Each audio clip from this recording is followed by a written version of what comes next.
Hmm. Morning.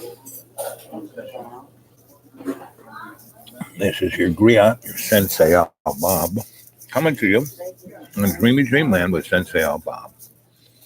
And here it is Sunday, and I'm back at one of my favorite breakfast spots in the valley. And I'm here because last Friday was, just a couple of days ago, 2 days ago, was the Environmental Day.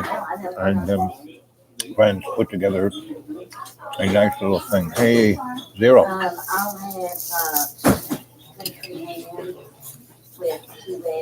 In the parking lot of the UU Church. And I put up two little snippets. And I'm going to put up a few more. And it was good. Thing is, we all have to stay at it every day and every way. And if we don't give up, I had a friend of mine, Pete Seeger, who he had a sailboat called the Sloop, something.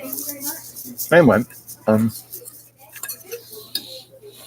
he grew up on the waters, and the Hudson became really nasty. I'm bringing me some coffee. I'll be right back with it. And he started to take his sailboat up and down the Hudson and stop in little towns that had a place he could tie his boat up to. And he would give an impromptu concert and talk about the environment and talk about cleaning up, and that you didn't have to, start a gigantic organization. Just don't throw crap in the river. And if you see stuff and you can take it out without killing yourself, do it. Anyway, long story short, Hudson is now one of the cleanest rivers in the United States. I've been one of the worst. GE and Con Ed and everybody and his brother was dumping PCPs and PCBs and polyvinyl chlorides and you name it. And now it's clean. You can drink it, you can swim in it. No one puts their sewage in it.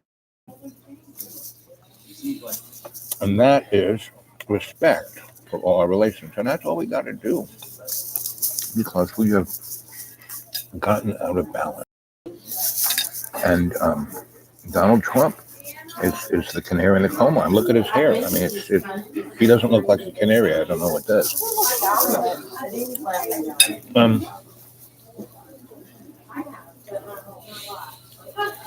Because, I know people won't like me saying this, but Obama was, did a lot of bad things, but he was quiet about it. He didn't tweet, and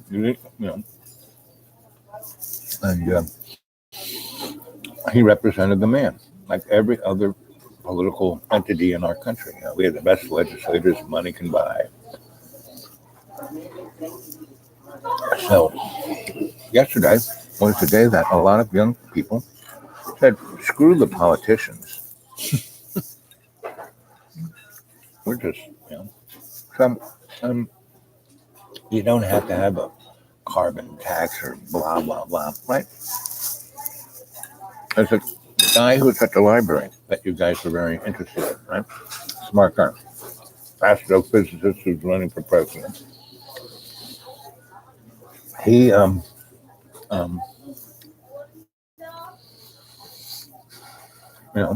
why he's running for president. He's not waiting for any party, Well,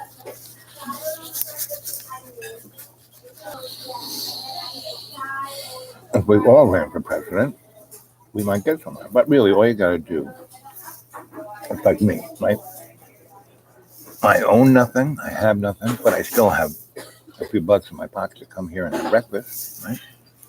But that's because, I use it for the Wi-Fi, the phone signal, the this, for that. It's like my office, and they let me stay here for however long I want to be here. I can stay here until they close tonight at 11, but I won't do that. Because I'm going up the hill, Bent Mountain, to where the pipeline kids are. To give them support. So I went to my endocrinologist on Friday also, and I went with Darlene, and the lady who's running for office, and it's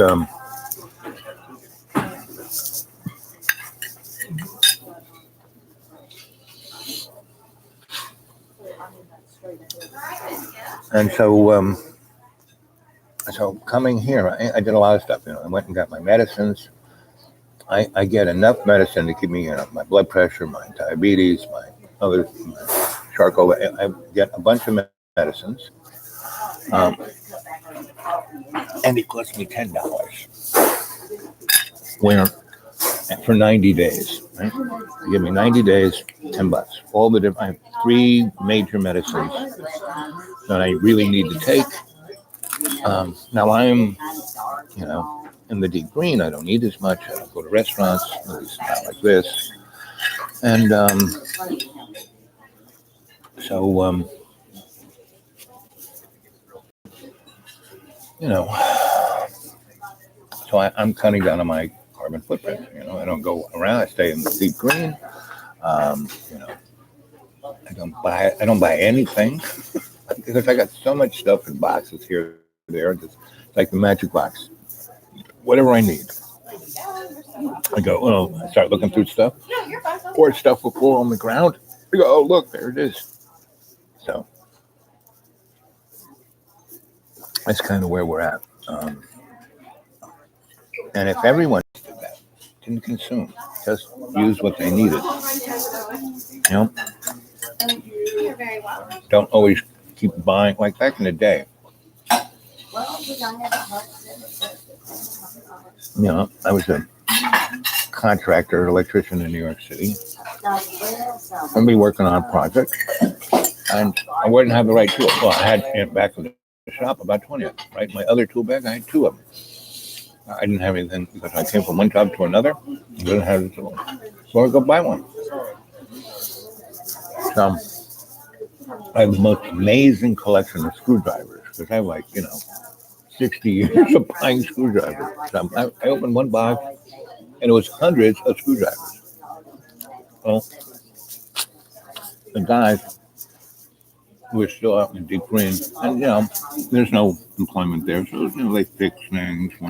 Some, if you're a really good mechanic, well, you're the holler mechanic. If you're a good carpenter, you're the carpenter, holler carpenter, right? So there's nice. So, my holler mechanic, was fixing something for me, and I didn't have, even though his prices are better than please, enough, some other person wants $2,800, he'll take $50 and he'll do a better job. And he's got all night. So anyway, I came with a ton of screwdrivers and all kinds of other tools that I knew that he could use. And I had at least 3 of those tools I gave him. And so I gave him the one that I knew that would work best for what he needed it for. And even though I paid him in quarters and I paid him what he wanted, but I gave him that box of stuff. And, because it was a gesture of goodwill. It wasn't like buying him or owning him or doing any of those things that we seem to do in our relationships. One of the reasons why, the real reason of the environmental thing, it's not technological. It's none of the above, right? And that's why there is this, separation discourse of, because global warming, what's really doing it? And when the first person who started talking about it was General Electric, the biggest producer of coal-fired power plants. They coined the phrase Green New Deal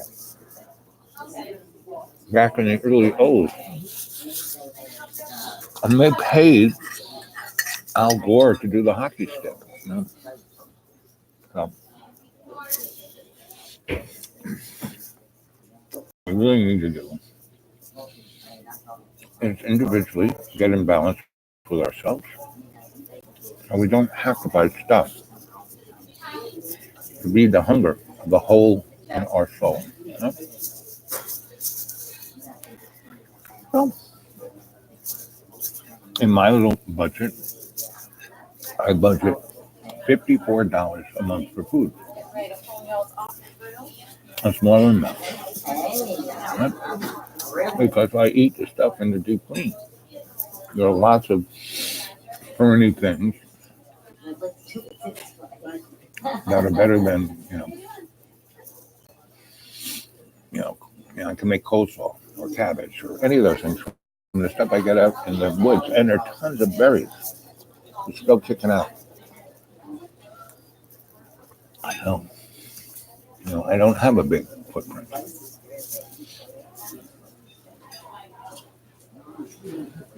Good. So here, what did you think of those two guys? Pretty. And I put them together. That was the first time they had met each other. And now they're buddies. And now the two of them, who are both amazing, will create something even more amazing. And that's what we all have to do. And both of those guys are kind of nervous around humans. But they make the effort. The guy who does the novels, the graphic novels, he goes to that library and works there. So he can, practice interacting with people. And the other thing that's quite interesting, because I know him long enough and I read his stuff, his dialogues and all of that comes from the people in that library. So they're real dialogues. So as you read them, it strikes more true. So that's his own, and he wants to, even though he doesn't want to be with people, he pushes himself out of his comfort zone. His comfort zone would be, living in his closet. Puts himself out there. Now the other guy, there is no box to put that guy in. So, but together they're going to do some amazing things. And that's why I do it, and that's kind of what I do. I get people together. And I don't get people to have to bend to one belief structure or another. No. I get people together so they can just feel the fact that they're human beings. Right? Oh, Mr. Robinson.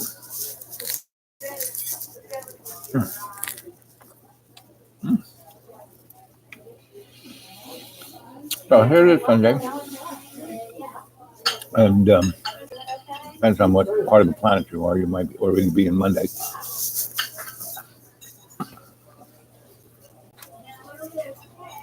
Pick 1 or 2 days a week where you go out of your way to be conscious, to remember to breathe that 20% in, 30% out. And that make it easier for you. Thank you.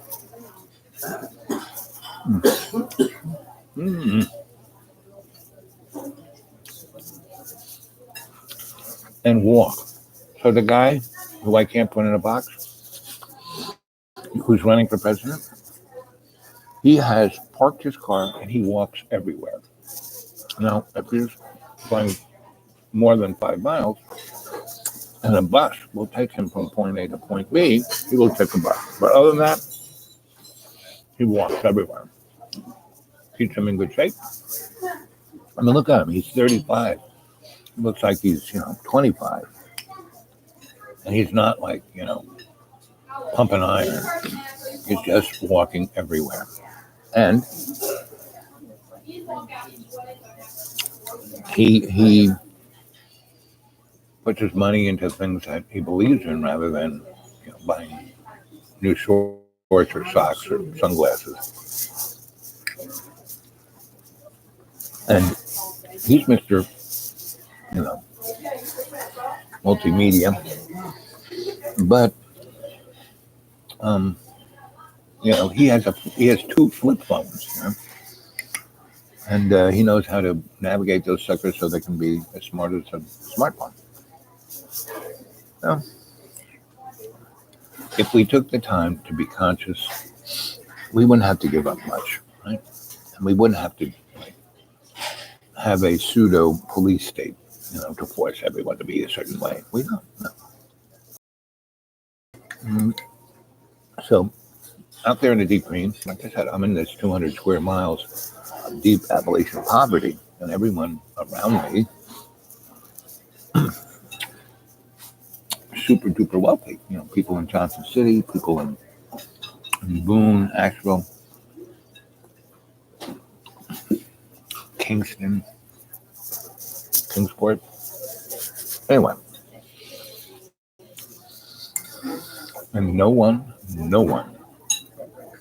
cares about those 20,000 or so people in the 200 square mile of deep Appalachian poverty. They don't care. I mean, there's next county, there is a pharmacy off a little dirt road.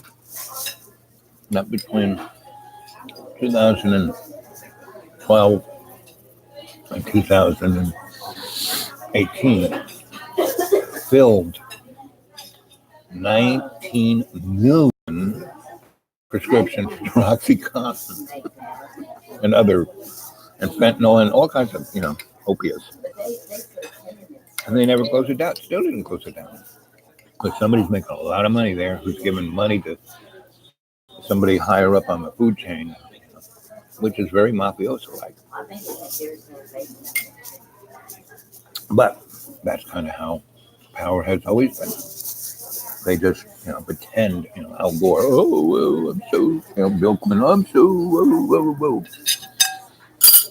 Bill Gates, So we can be more powerful and manifest more change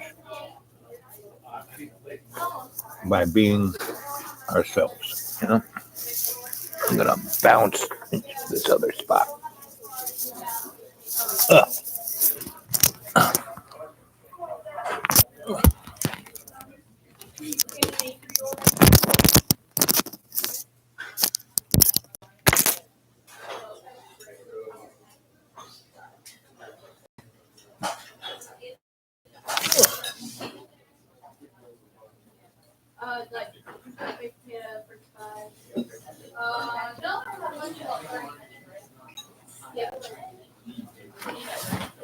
We don't have one.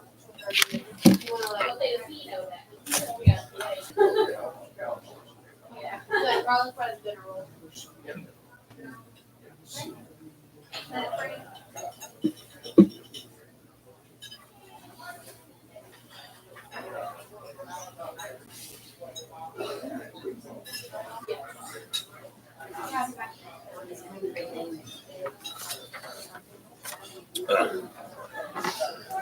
Oh, this is my favorite seat because I got plug for my computer. Anyway, yeah, he's running for president. I have another friend running for president. His name is Vermin Supreme. Go Google him. He's run for president 5 or 6 times. And what's truly amazing about Vermin, he actually gets on the ballot in all 50 states, whereas half of guys don't. And so, and basically, go look at his YouTube, Vermin Supreme.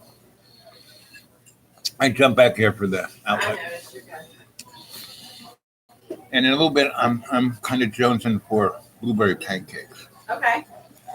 You want 1, 2? 2. You want me to just wait a few minutes? Yeah, when it's comfortable for you. Whatever. Yep.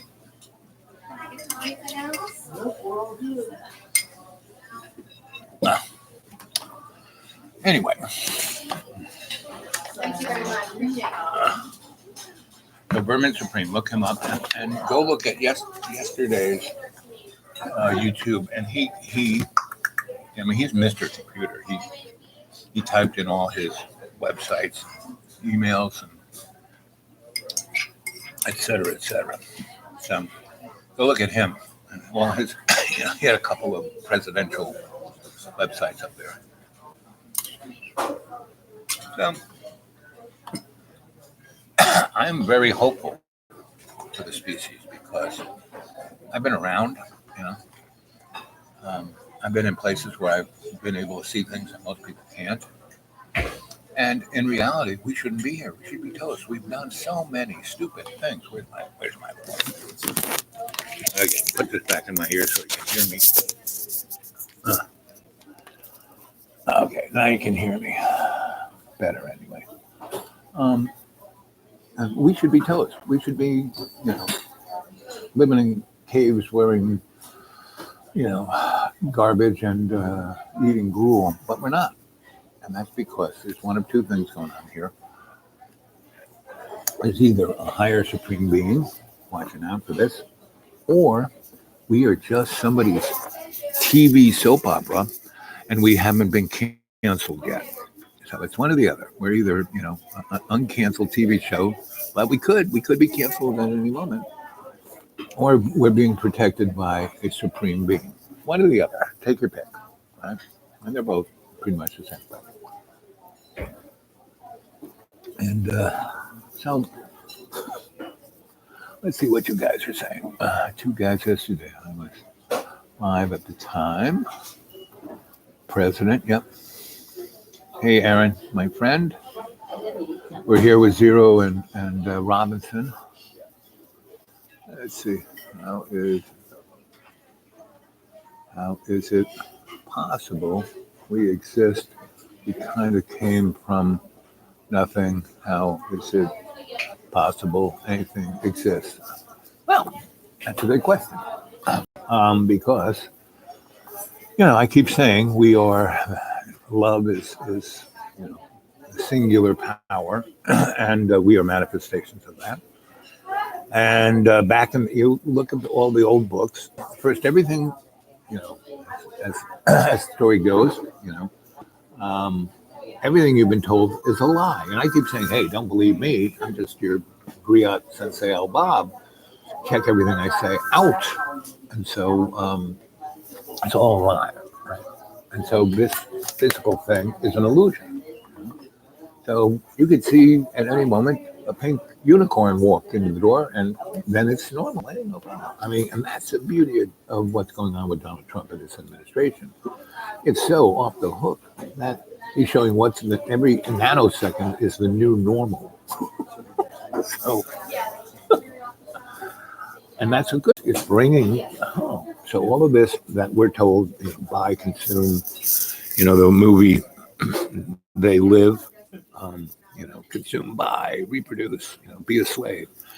No, you don't have to do that. And DNA is, again, part of the illusion.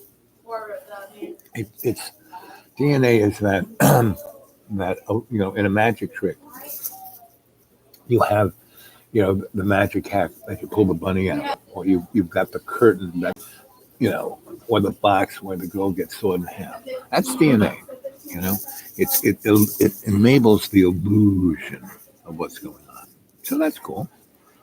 And but the real thing we need to be looking for, it's like everyone wants me to talk about Bigfoot. Well, he's there. More or less, Bigfoot is like a dimensional character. And there's so many dimensions, go back, I keep saying, go get yourself a dartboard, get a number, go back. I have almost 700, if not 700 shows on Dreamy Dreamland with Sensei Al Bob. And the guided meditations, I probably must have 200 guided meditations that, and, I put shamanic energy in everything I do. It's like, a special sauce. So you go watch those things, and it's pretty amazing. It'll take you straight to your Akashic record. And that's why you can get every information you want. All those books there, your librarian, your animal totem, and your guardian angel, it's all there. And then, you've got the door, you got the 9 doorways, and the one that's always open going to your sanctuary of your own choosing, your superconscious mind, and the bridge that takes you from your Akashic record to there is your id. So go watch those things, and you can ask any question and get any answer. So when you get your Akashic record, and there's a big screen in the middle of the 2 pages, and then the 28 little screens, that's the multidimensional character of existence, right? And so I don't know if you've ever done this. My sensei once said, we were living in a farmhouse out in the middle of Putney, just near Putney, Vermont, not too near, but that was the closest anything. Anyway, so we had no radio, no TV, no nothing. We just meditated and made tea and learned things from our sensei. But so he wanted to show how we could split our brain up, and what he wanted to show what bipolar was, and he wanted to show what multiple personalities was. He wanted us to experience it, right, without doing drugs. So we went into the strip near Portland where they had they didn't have sports bars yet, but a bar that had a lot of, TVs with sport, and they didn't have flat screens either, right? We went there, and he said, "Now here, watch this show." Oh, thank you, princess. Blueberry pancakes, yum yum yum yum yum yum. Oh, can I have another set of utensils and a bunch of napkins because I'm going to be sloppy. So we're in there, and he says, "Here, look at this TV," right? And we're watching it, and it was, I don't even know what it was, but it was a number of people. Thank you, dear. In a straight line. It's like to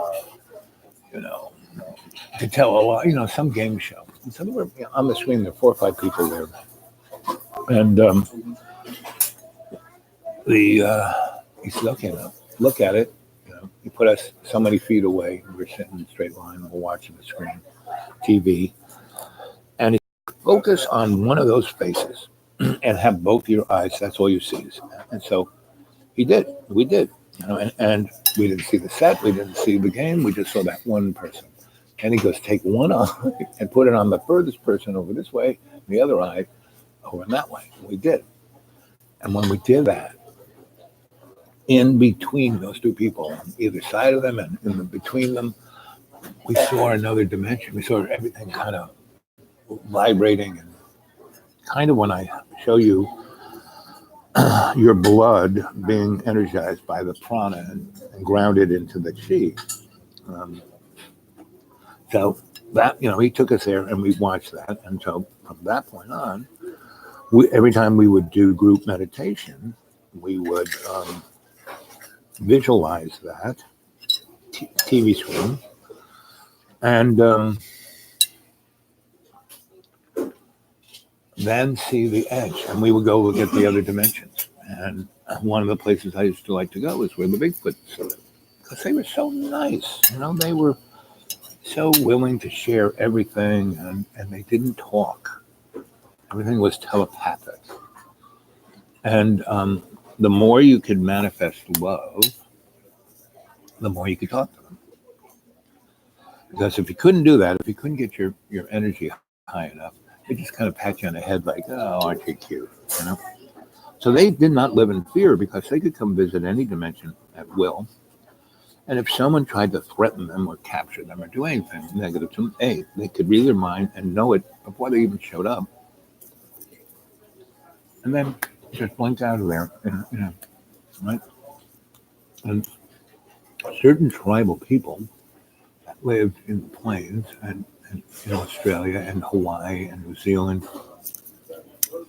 places that were somewhat isolated, were like the Bigfoot. They were related to them, and in their stories, the Bigfoot existed. The dimensional travel existed. That's why that tribe in Africa knew all about outer space, where planets and stars were just being able to see them with a Hubble telescope. Back in the 1890s, they told Cook and all those guys about those people, right? And in the Bible, you read about those people. And there were all kinds, Anunnaki,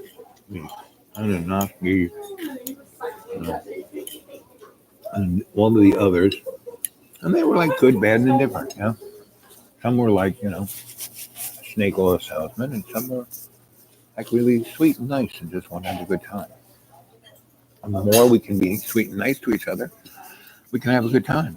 And that's how we're going to clean up this planet, right? Not give up, not give in, cut back on our consumption, but not by, like going on a diet, but just changing our lifestyle. I don't eat like this every day. Last time I ate like this was 70 days ago. Oh, I'm in blueberry pancakes along with an omelet. One day in 70 is fine. You don't have to feel guilty or mean or upset or anything. No. So that's a good digestion. DNA.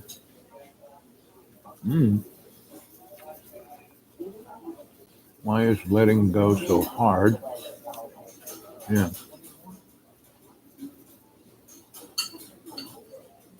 Well, because we have this thing, dharma and karma, right? So we're in this avatar, we're living our dharma from all the past lives. So it's like, you drag it. It's like, Dickens was so brilliant, in Christmas Carol. When Marley shows up with all those boxes, all those safety deposit boxes with money and gold, and he's dragging them with chains. He is tied to his dharma.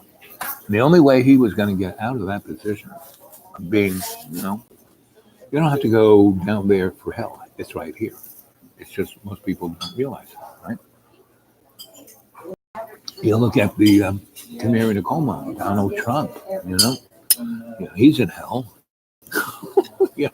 He's got this hot wife who, she sleeps in, another county.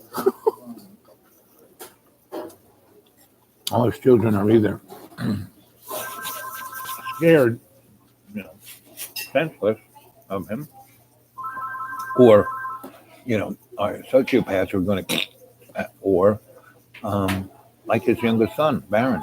That kid is a boy out of time. There's some books about Barron Chump's amazing journey that were written like in the 1890s. And that the guy who wrote Back to the Future saw those books, and that's who Biff was, Donald Trump. So all these things do this. So you can either, move forward, ascend, or be in the grist of the mill. Now, most people who are tied to their laundry list, I got to pay my bills, blah, blah, blah, blah, blah. It's your fault, blah, blah, blah, blah, blah. They are more comfortable by being miserable than stepping out of their box and trying something new. Right? The longer you do that, the harder it is to step outside your box. And it usually takes some kind of, bong to break that, And I've had a number of those bong. I've died 6 times. So every time I died, it's like, oh, I'm screwing up here. Okay, I'll change this. Oh, Jesus returned. Buddy, Jesus never left. Jesus is always here. You just got to look out. And I tell people this. If you're confused, if you're set, all of the above, it's because you're out of balance, you're out of time. And what you need to do is step way back, breathe that 20% in, feel the planet, go to the above, and look 3 blocks now. And you'll see every going on. So, when I see bullies, I stand up to them, but I don't I said, buddy, come here. You're doing this because someone bullied you. And so the only way you can feel safe is by bullying everybody else. So how much fun is that? Having a good time? And mostly, majority of them, if I spend enough time with them, they will, be able to go, this guy maybe it's strange, but sounds right.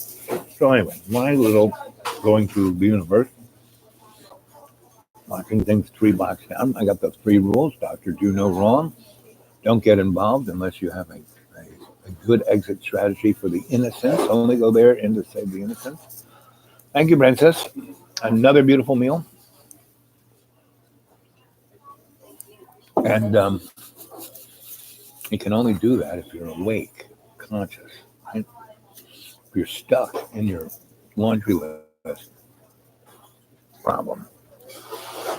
And now, the folks who represent the hidden hand, the powers that shouldn't be, the sock puppets, the best legislature, money, and blackmail can provide. And that's who the guy who got killed in the prison, that's what he was. He was the hidden hand blackmailer. Right? You go watch that movie, Russia Love, where, he's making love to that spy, and the only reason she's doing this is they're making a movie of him so they can blackmail him. And so he steals the film. Anyway, so Jesus is everywhere. I've met him a number of times. And you're not Jesus, like that. So it's a guy who wrote a book called Ishmael, right? And you should go read that. It's where a gorilla is smarter than any human being.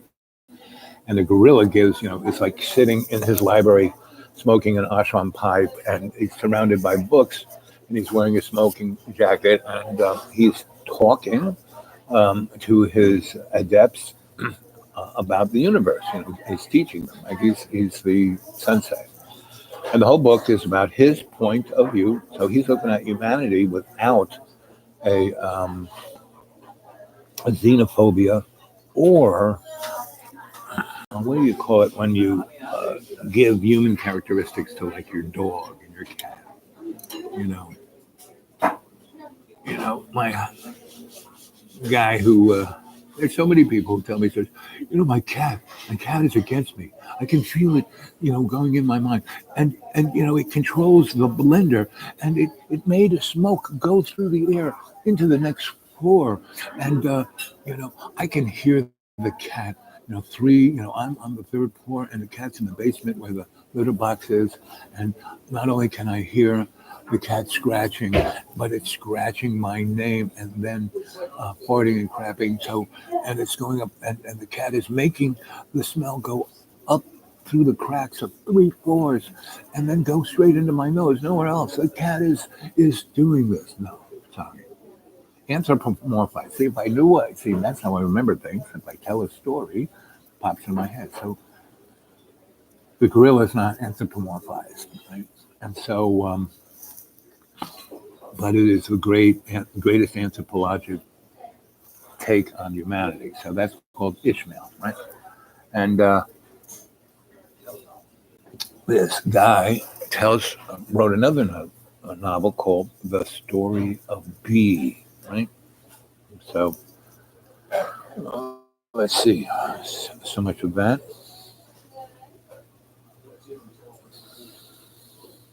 6 months ago. And oh, wait a minute. Oh, boo boo boo.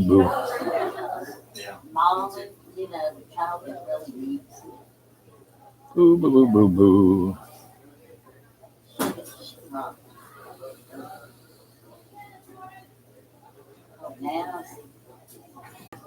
Uncle Sam tells us how it is.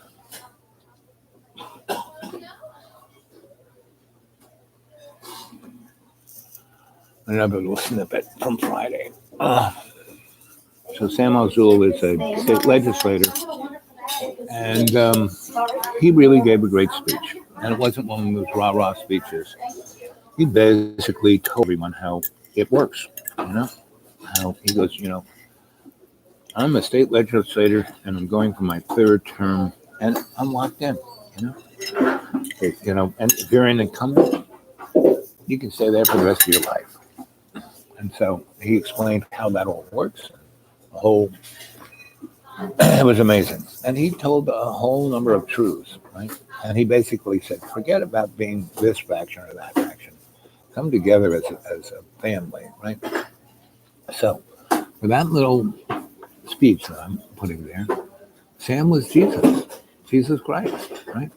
And I've seen people do that my whole life, step up. The guy don't know if you've ever watched that YouTube or that computer video of back in Tiananmen Square, and this average Chinese guy who was going shopping walked amongst the army, about to kill a bunch of kids who were sitting there in Tiananmen Square with their Statue of Liberty.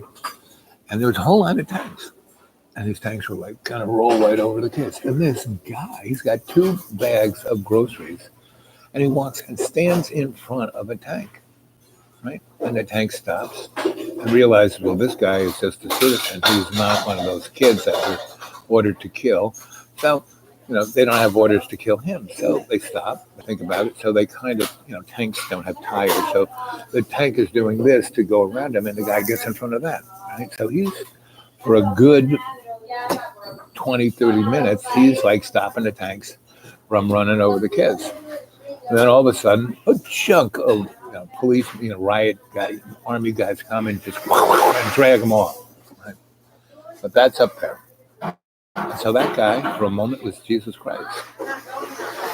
And Jesus, if you really read the Bible, do you ever wonder why, all of the Bible, the New Testament is written by guys who didn't even know how to write? They were, fishermen who, could barely pick their nose, but, they wrote all that stuff. No, they didn't write all that stuff. The Holy Roman Empire wrote all that stuff. It's called advertising. And all of the stuff that Judas, who was really Jesus' number one boy, that's why he's so dissed. Now that guy was a scholar. He really wrote a lot of stuff. And they've just uncovered Judas's writings. And, the Dead Sea Scrolls are kind of Jesus's writings, right? So you should go read those things. And that's what I did for 30-something years. Was I was tasked to go read those things, right? And then write my opinion on stuff. So here is one page of one of this. At this time, in humanity's narrative, we have to change our reference point. That is why I put forth the idea and not the belief structure. I am looking for a way to point out a new reference, to bring forth the brother and sisterhood of humanity, of souls in love's unconditional, accepting forgiveness, rather than a dogmatic belief structure that imprisons our soul in the ego of separation and delusion of love's intent. What we need is the unity of purpose of every nuance of love's unconditional accepting forgiveness, to be able to extract ourselves from our present from a present predicament. Every obstacle is an opportunity in the wings. We will only win our freedom from ego's frame of fierce tyranny when we live within love in our life.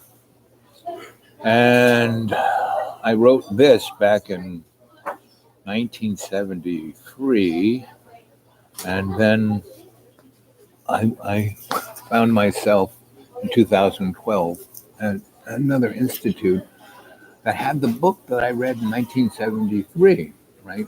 And I don't know where they got it, but they did. And so I didn't have the thing I wrote for the people who paid me to read that book the first time, but I kind of rewound my Akashic record and did it, and then sat down at the laptop and wrote it. The first time I wrote, I didn't have a computer. I kind of wrote it in my illegible handwriting. And luckily for me, they found a person who could transcribe the stuff I wrote. So I wouldn't have had that job if I didn't have that person to translate Al speak. We dance around the head of a pin to argue how many angels rest there, when we should be rolling up our sleeves to be doing work of the Lord that is all around us in plain view. Love's unconditional accepting forgiveness is what is needed as our frame to change our reality and not ego's fear, right? And that's really what causes all the separation, right? No matter how people go, oh, I want you to come and visit. Yes. I won't kick you out. I won't kick you out. And then it's not like I am Charlie Brown with Lucy in football, right? So I go up and this last time, he couldn't, and I listened to what he had to say. I tried not to say anything to, set anything off, and I was going to cook, but didn't have to cook. I was going to, anything he wanted, anything that person wanted, He texted me, wanted some beer. I spent my last $15 to get him some beer. Anyway, went there, and he went upstairs, and not more than 2 hours getting ready to take a shower and go to bed, and it was getting dark, and under the bus. I had to drive down that 2-mile stream bed and then drive, another 10, 15 miles. And I had no real money. And I went to, it's being gentrified here. So all of the $60 hotels are closed. Have been bought up.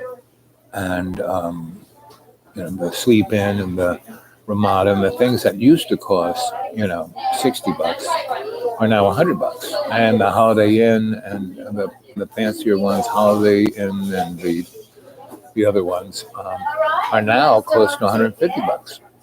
So I didn't have that. So I slept in my car.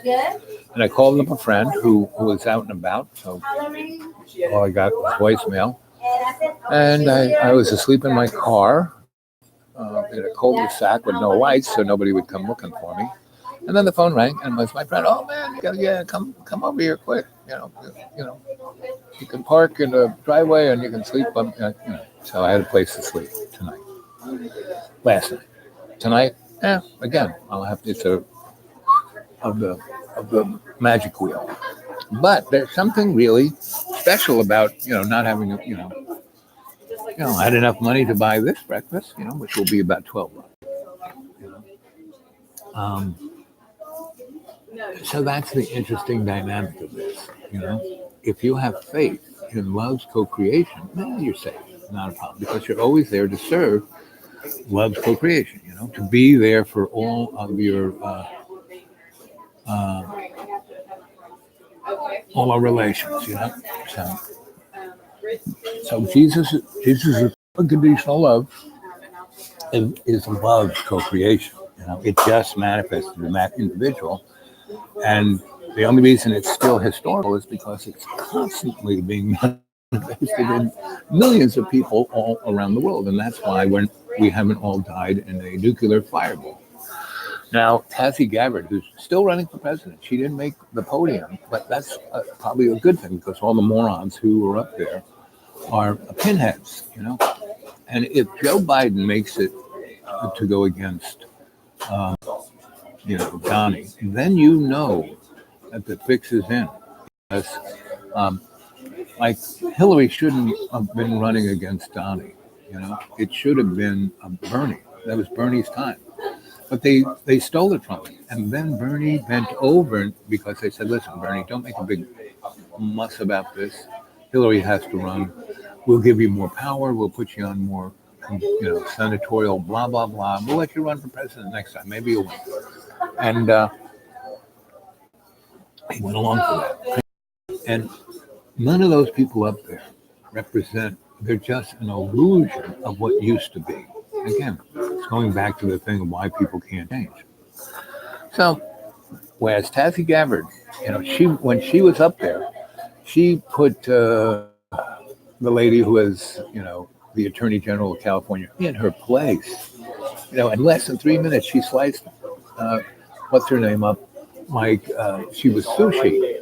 And then when the CNN guy asked her, so, Tassie Gabbard brought these things up, and we basically, in the time that she said this about you, and us talking to you now, we looked it up, and everything she said was true about you. So what do you have to say about that? That you put all these people in jail for no reason, that you wouldn't let them be Even after they were shown that they were innocent, you didn't let them out, and da da da da da, and that you took money from them, da da da da. And all this lady said was, well, she's, went to Syria and she supports Assad. And then, no.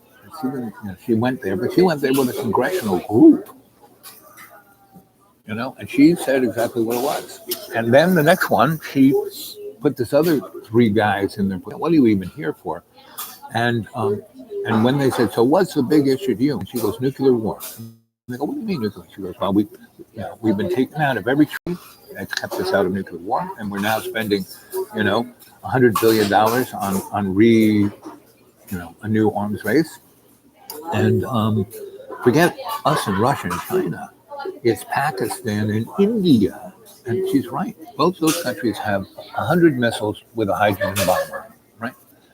And all those guys have to do is fling 5 to 10 of those things at each other. And we will have a nuclear winter, meaning those nuclear weapons will lift trillions of tons into the troposphere, way up there, where that stuff stays for 5 to 60 years. And you talk about, a carbon footprint. This thing will keep heat from coming in, right? Forget about the temperature. So what will happen is the Earth will turn into an ice age, right? And it's happened before. If you go look up, if you Google when the Thames in London froze in July, what happened was big volcano in the Pacific did exactly that. Shot hundreds of billions of tons of particles in the upper atmosphere, along with gases that suspended them up there. And millions of people died in Europe at the time. It was one of the things that kind of kicked off the Black Plague. So if just, India and Pakistan throw a few nukes at each other, it'll kill 90% of the population. And, go look at the Georgia guide stones. That's what they want.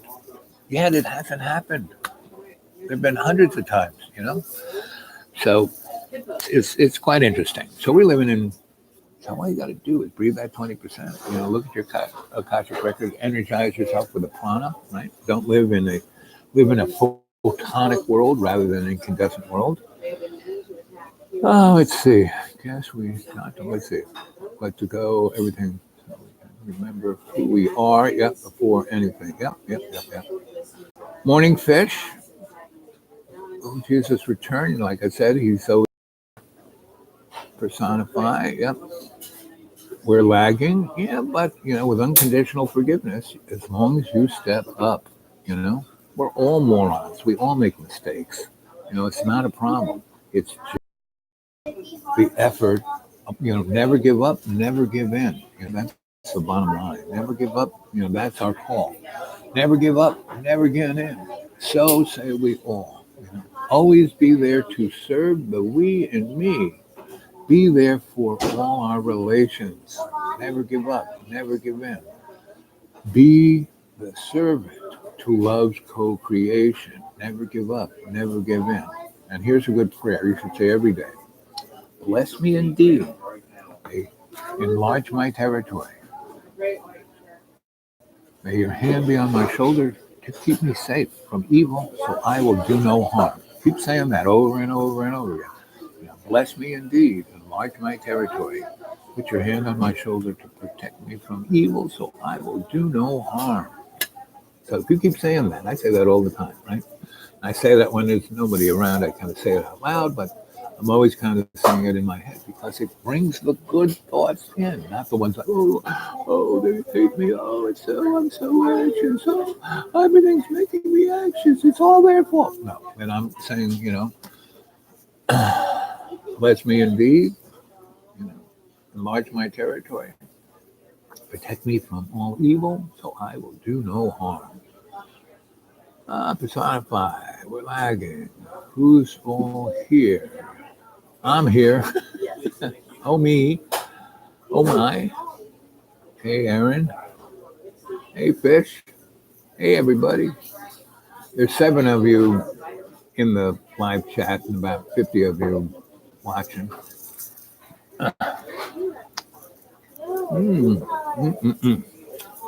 Yum, yum, yum. Oh, let's see. It's 12:04. I'm going to go up to where the pipeline is and talk to the pipeline kids. Now, there, it's like the gang who put on the rally in the parking lot on Friday. It was great. Right? What? There were lots who made these speeches about how, oh, and then, if we don't change this, it's going to be this.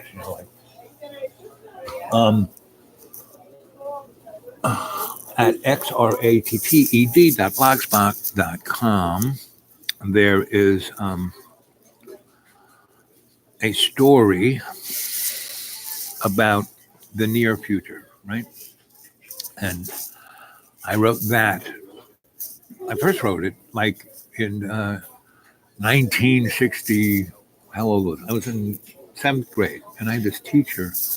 I had an English teacher who was great, and I had my favorite teachers: my art teacher, my music teacher, my geometry teacher who taught me about paragraphs, and my literature teacher, right, who was about written books, right? We didn't write stuff; we just read stuff and talked about it. But then there was my English teacher who was all about grammar, spelling, and etc. And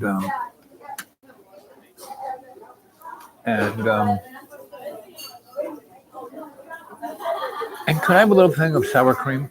Sour cream? Sour cream. And so we had to write for every class. And this in 7th grade, and it was like high school and college. I mean, we didn't have these classes. We had some classes every day. Like my geometry teacher was also my science teacher. That was, he was a STEM guy, and then the music person was also the gym teacher. And so when we were doing it wasn't like the smelly gym teacher; it was the pretty gym teacher, and she was the gym teacher for everybody. And so when we were doing the sporty things you're supposed to be doing, thank you, buddy. We would dance through it, or sing through it. When we were, jogging, we'd be singing so we could have our breath. Well, I went to a special, amazing. It was like going to Harvard experiment in 7th and 8th grade, because we had all these things, but we actually had real sex education, which showed you the biology, showed you everything about it. Told you, the emotional dynamics, the social, everything. And basically, don't be ashamed. The teenagers have these hormones. Expect those feelings, but be responsible. So anyway, that's cool. Have those teachers with Jesus Christ. Hey there, research. Always pray. Holy Mother. Yep, the Holy Mother's good. And so Holy Mother's Gaia. Holy Mother, Mother Earth. Holy Mother represents Chi, the grounding, right? Father Sky is the prana, the energy, right? And in the movie, The Matrix, the architect and the oracle, Mother Earth, Father Sky. And at the end of the 3rd movie, when the sky is clearing and it's going to be a beautiful day, they're sitting on the park bench smoking a cigarette with each other. And you can tell that they used to be, they still are, kind of a friend. And that's when you realize that humanity will go in the same circle right back to where they were. And that's when Neo meets up with the architect in his office, and there's a never-ending wall of TV screens, and there's Neo doing the same thing over and over again, just a little different. And he tells Neo, buddy, these are videotapes of you doing this same thing right now. But you say a little different than here, you did a little different than there. So here you are. I'm telling you so you can be conscious about making your decision. Right? And that's what we got to be conscious about, how we make our decisions. And when we are conscious, we are in conscious ascension. That's when we're in spiritual. That's beyond spiritual is almost a lacking word. That's why I like faith. Right? And my two friends who were in the video yesterday, the guy who's the physicist, rocket scientist, he is like a surgeon with words. He really uses, and I am, I try to be. He is, I try to be. And my friend who does the graphic novels, he's about the feeling of the story and the picture. So you put those two guys together, you're going to get something interesting. That's why I put them together. And that's my alchemy. That's why I'm an alchemist. That's what I'm working with. And that's why, when stuff happens, I don't get upset. What I try to be is awake enough so it doesn't blindside me. I see it coming. Like I was away from here for 67 days because I really had no place to stay. And after getting thrown out, and I didn't want to be thrown out again. And I was, oh, please come back. I miss you, blah, blah, blah, blah, blah, blah. And I kept saying, well, I will, but as long as you promise not to throw me out that night. Well, I won't do that. I won't, I promise, And come on. I knew, probably, not for sure, but I really didn't expect to be thrown out 2 hours later when it was getting dark. I thought I'd be at least safe for one night's sleep. No. But I tiptoed down my driveway. There were a number of places I couldn't see. There's no lights. My eyes are bad. I don't drive at night. And it's even worse going down a small county road and tractor trailers are heading straight at me and those headlights hit me. Everything goes white. And you think that guy would be somewhat empathetic that, I might die in a head-on collision with a truck. Those were pretty high odds of that happening. But I was saying the Hail Mary and Our Father nonstop until I got to that hotel that was closed.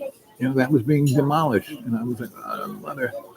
And I hardly had any juice left on my phone because I wasn't able to charge it all the way up. So I called a few of those hotels I would normally stay out back in the day when I had some cash, and they had gone up 40%. So I did not have that money to do that. Yes, I can spend $12 on this, but couldn't spend $120 on a room for one night. I didn't have that. And I did call up a couple of friends, and like I said, I was in a dark cul-de-sac that I knew nobody was going to come down, and there were no lights, so I just, parked under a tree, put my seat back, put my coat over me, and meditated, and then kind of went to sleep, and the phone rang, and my friend said, "Oh, come on over, sleep on the couch." Oh, I did. I knew something like that would occur. So I wasn't going, oh, how am I going to pay my bills?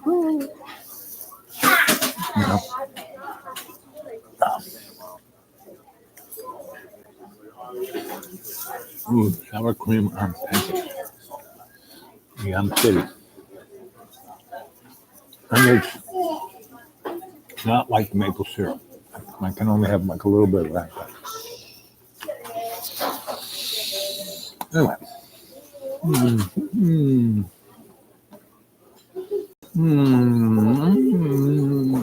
little black to not alone fish. Yep.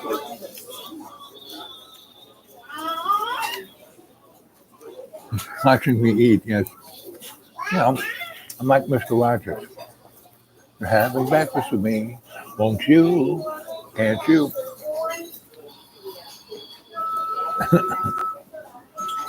I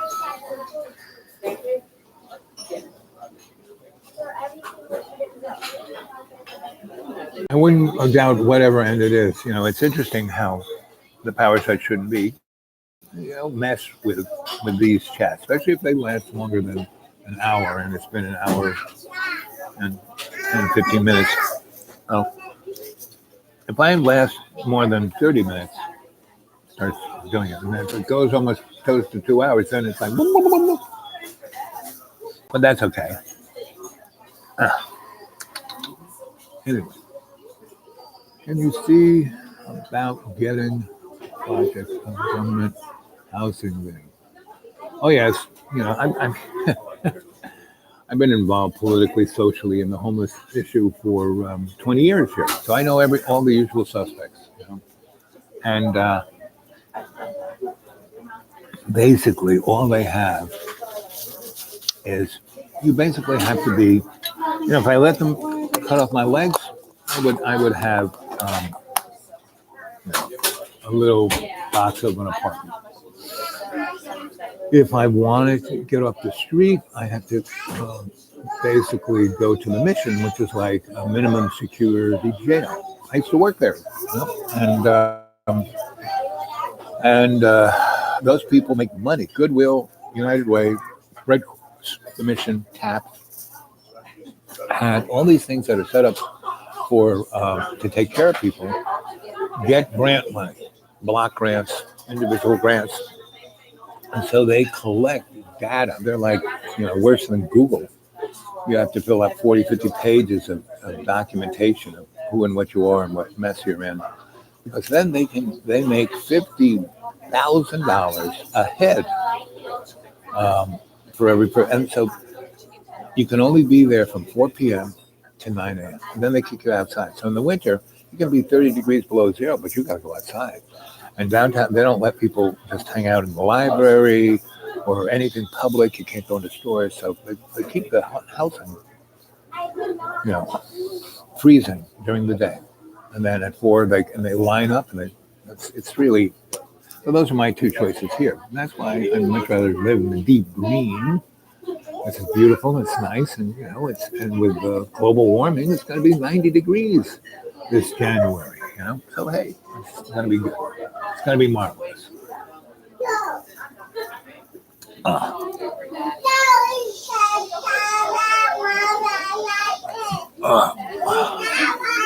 And so there are all kinds of housing, like where I'm here. There's old folk housing over there. But again, you gotta have the oxygen in your nose, your OCP. You gotta have no legs. You gotta, have a thrombosis. You gotta. You good? I'm good. Another sour cream if possible. And my check. Oh, the check is right there. Okay.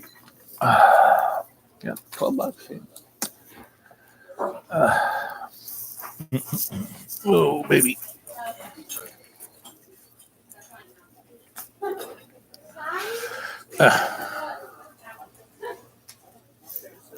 Oh, here you go.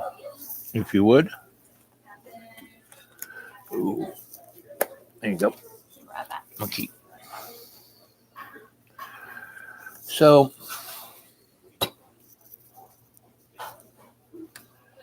we're in a good place, right? Let's see. What other? Okay, start right up here. Let's see. The impoverished young, old, and innocents are ourselves in the mirror of the consequences of our freely chosen environment of separation. Robot habitual actions of fear, greed, selfish hate, ignorance, and the prejudicial thinking of dogmatic belief. Thank you, comrade. And could I have a hot and cold to go? And so, and that's our laundry list. Oh, I got to pay my bills. Oh, I got to be mean to survive. Oh, no. Sorry, you don't need to do any of that. You got to be nice. Got to be sweet. Got to be your best self. And then it'll work out. You got to serve, not the dark side, not evil, not being hateful or angry or mean. No, got to be loving, forgiving, unconditional. Right? Now, we are limited creatures, and so we can't, we make mistakes. We can get upset, but that's why we all need to basically forgive each other. So Oh, thank you, buddy. Thank you. And take your pen because that's a nice pen. Uh, okay. So, and that's why I can be patient and I can be forgiving. Almost, I try to be unconditionally forgiving, but I'm human. I can, I was a little peeved driving down that riverbed, because my car, one wrong turn, it's like my legs, they could like snap off. So I had to really tiptoe, and I couldn't even see where the cliff was, right? Because there's no light, and my headlights just kind of got sucked up by the darkness. And, my host did, and I explained to him exactly, what the issue was, and he didn't care. You're making me feel anxious. You gotta go. And again, he never fails to illuminate the canary in the coal mine. Right? On his most recent video of him with the sunglasses, and I'm not going to get the iPhone because I already have all of this. This is so great, right? And what's amazing about his videos is that they are brilliant. They so illuminate the issue. I mean, it's all people are talking about global warming and politics and Donald Trump and this and that and Me Too and Black Like Me, all of those things. The canary manifests them on his videos right in front of you. And all you have to do is let down your prejudices and watch videos. And it's like, and he's wondering why no one's watching his stuff. No.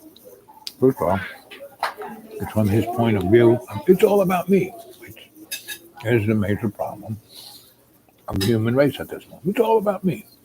Back in the day, when we were living out on the plains or living under the Duke or whatever, we had these small communities, families, extended families, and we were all looking all about me because to survive, it had to be the we in me. But now you can just have Amazon bring whatever you need. And if you go watch the movie, The Zardos,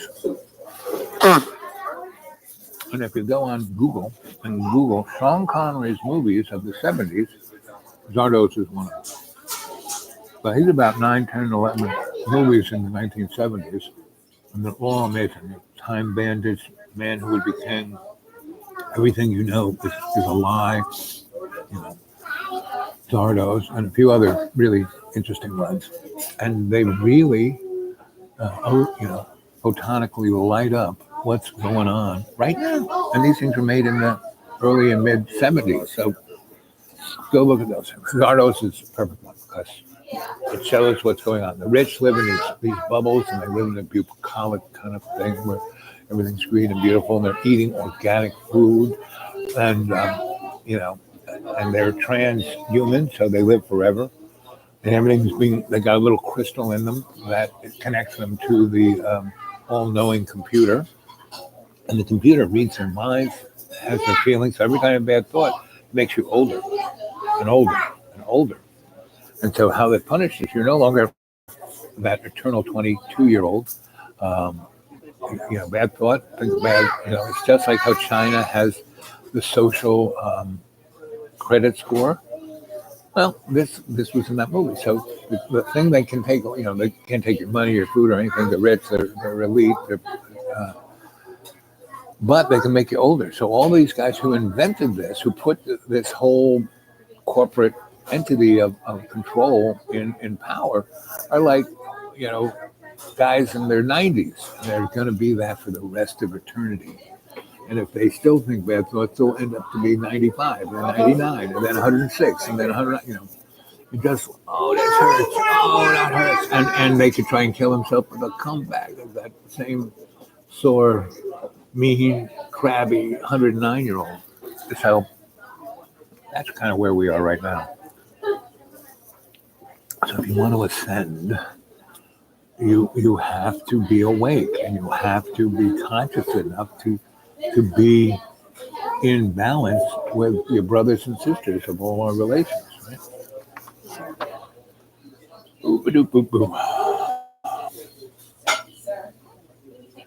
Our accepted moral judgment should not be to see the other as a threat or as our ego's dogma's enemy, but have us believe.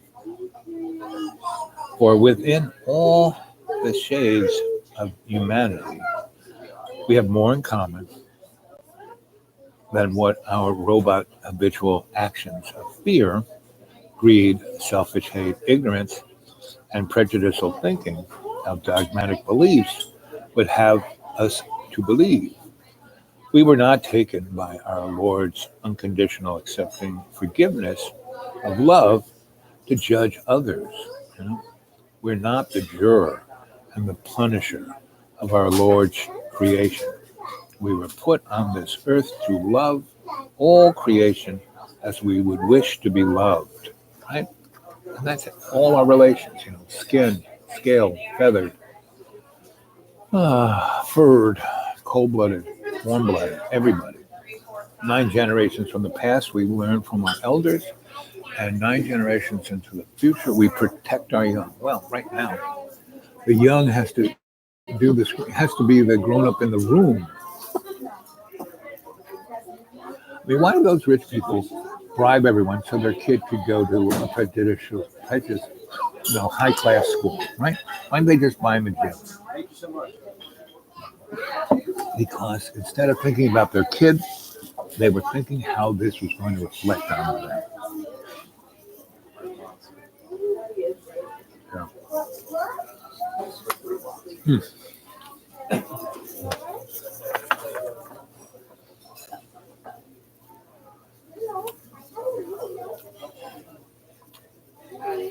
Yeah. We are not tasked to be our Lord's unconditional, accepting, forgiving love. That's what we are tasked to do. Not to judge, juror, and punish our Lord's creations.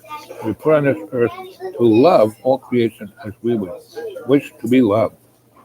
For those who have never sinned can throw the first stone. But for we all who live in a glass home, throwing stones will only break windows. Today, as like every other day, since all those millennia ago, when our newly formed local ego separated us from love's unconditional forgiveness and acceptance, we have deluded ourselves by our hallucination of our ego's sense that we are better than love's unconditional accepting forgiveness.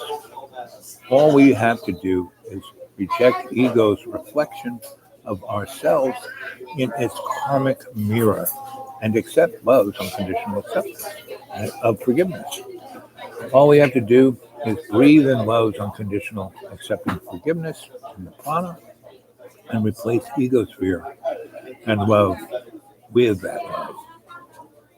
Fear and hate of that love with our love. The test is, are we ready to transform in a blink of an eye? Can we give up eons of comfortable suffering of love's unconditional forgiveness, this challenge of getting out of the box?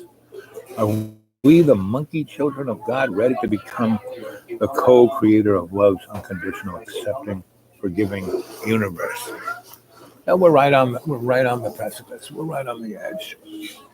We can accept love, or we can continue to just wallow in our ego's suffering. Right? BB, good to see you. The gang is all here. And I'm just talking about, if we find ourselves facing a test for which we feel unwilling or unready, make God's divine love your strength. Remember what you are is God's gift to you. What you make yourself, what you make of yourself is your gift to God. People must make their private selves consistent with their public posture. Members must always act. Now, I jumped from page 18 to page 20. I'm missing page 19.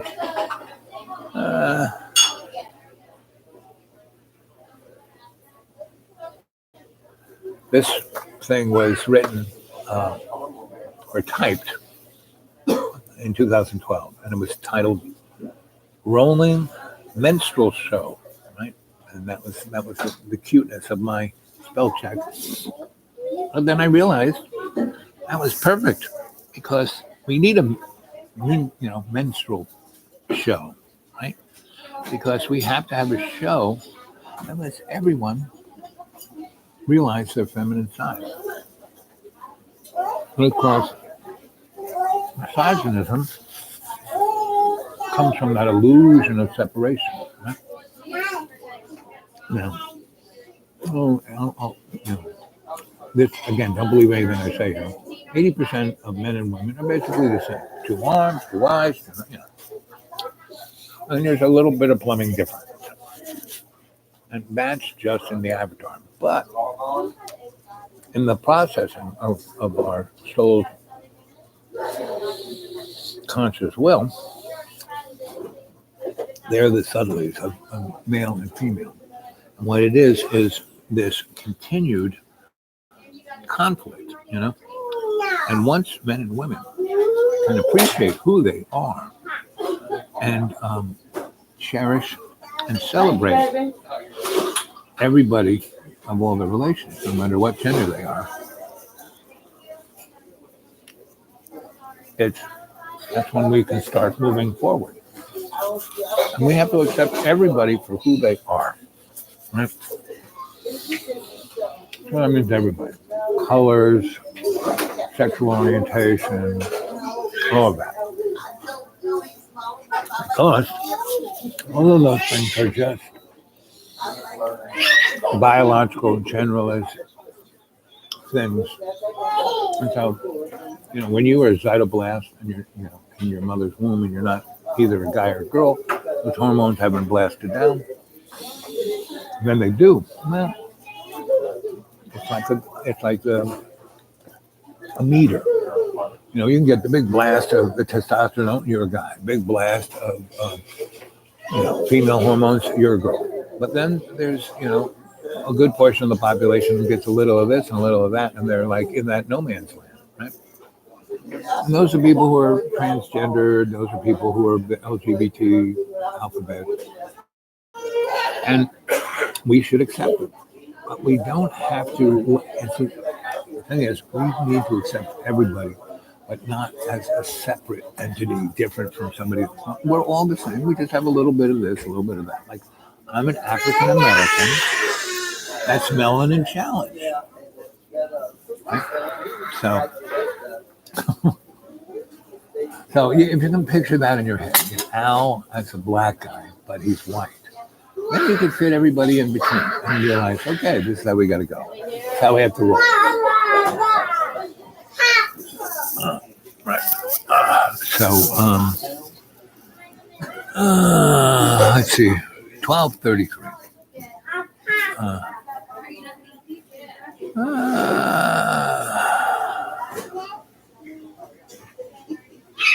Yep, Al, you're an Al. Yep, I didn't take this name myself. It was given to me, and I kept not taking it. But different shaman kept giving it to me, and different tribes kept giving it to me. And then this one elder said to me, listen, stop shying away from this. This is who you are. This is what you are. Embrace it. You're not being holier than thou, and it's just like your name. So you can let it slide any way you want to. You don't have to keep saying, oh, no. Anyway.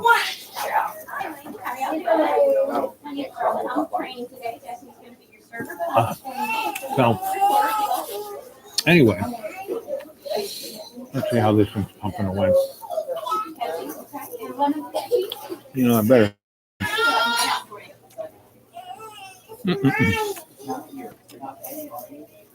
Mm. Mm-mm-mm.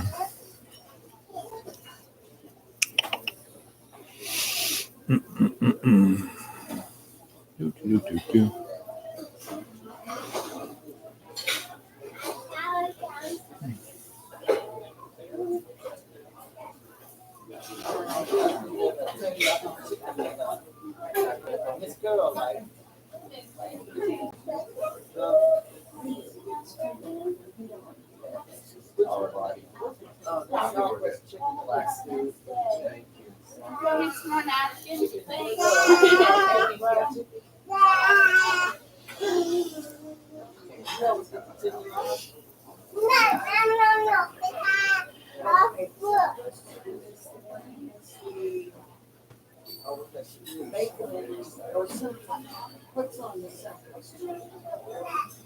Find out for you. Yeah.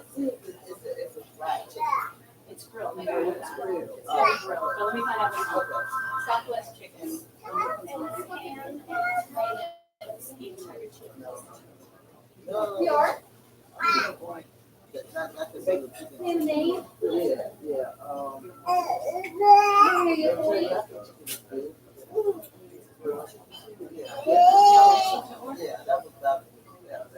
Mm.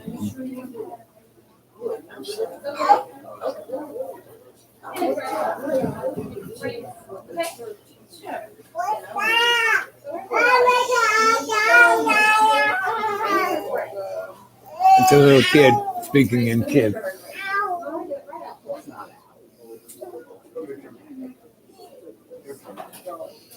Mm.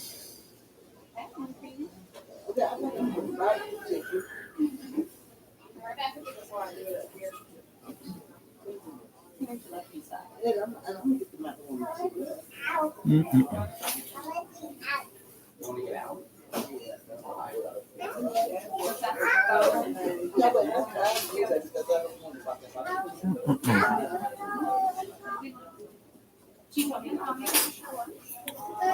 Oh.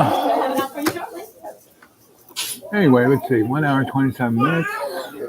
How much battery we got left? Okay, we'll go on for it. So, what things shall we talk about? What things have you heard me say in this live chat so far?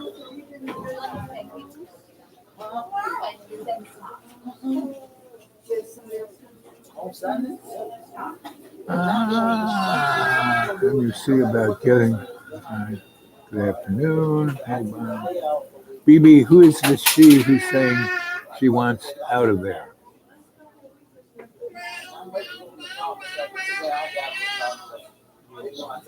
Oh, the baby. Yeah.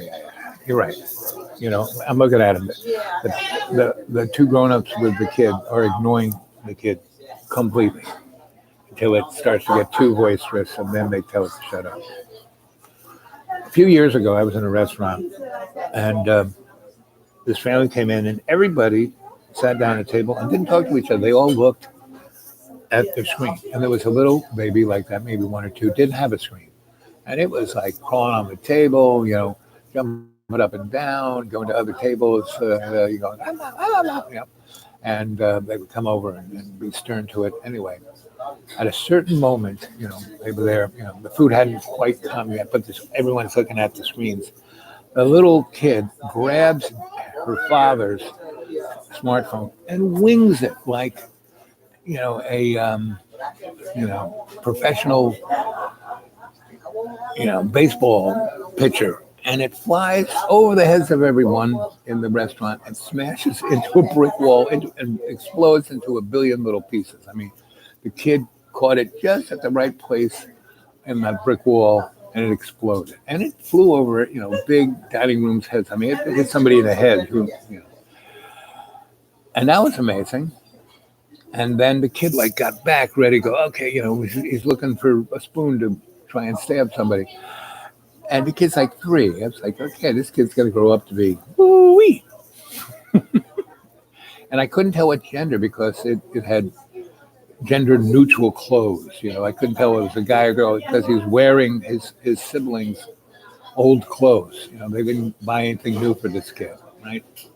And so he had like girls' sneakers on, but he was wearing overalls. And he had real short hair, not long hair, right? Almost crew cut. And so it was. So me. I look at all this stuff all the time, and you're right about the little child, the baby, and so that's kind of where we're at.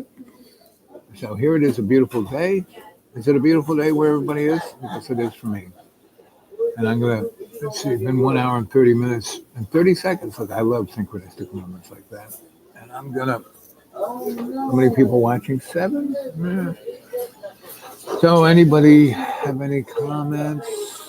Want to start a conversation? Otherwise, I'm gonna sit here and meditate for a moment and ask you to do the same. And if there isn't a conversation brewing, then I will say, have a beautiful day, and I'll see you later. Okay.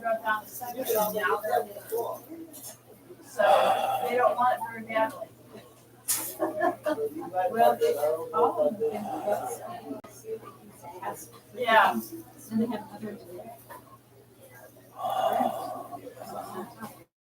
Yeah. Yeah, Big Daddy crap. Yeah, my father was very much so. He took me to couple games all the time. I didn't go to live. Make Daddy proud.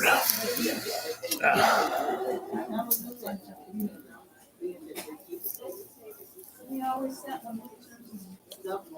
I know it was just fun to go with Daddy. Sometimes we take the name of him.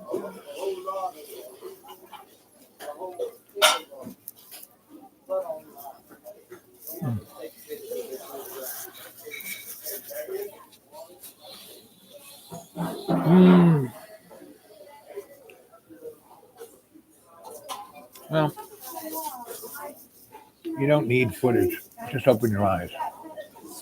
A lot of people. I wouldn't want to, UFO, unidentified flying object, right?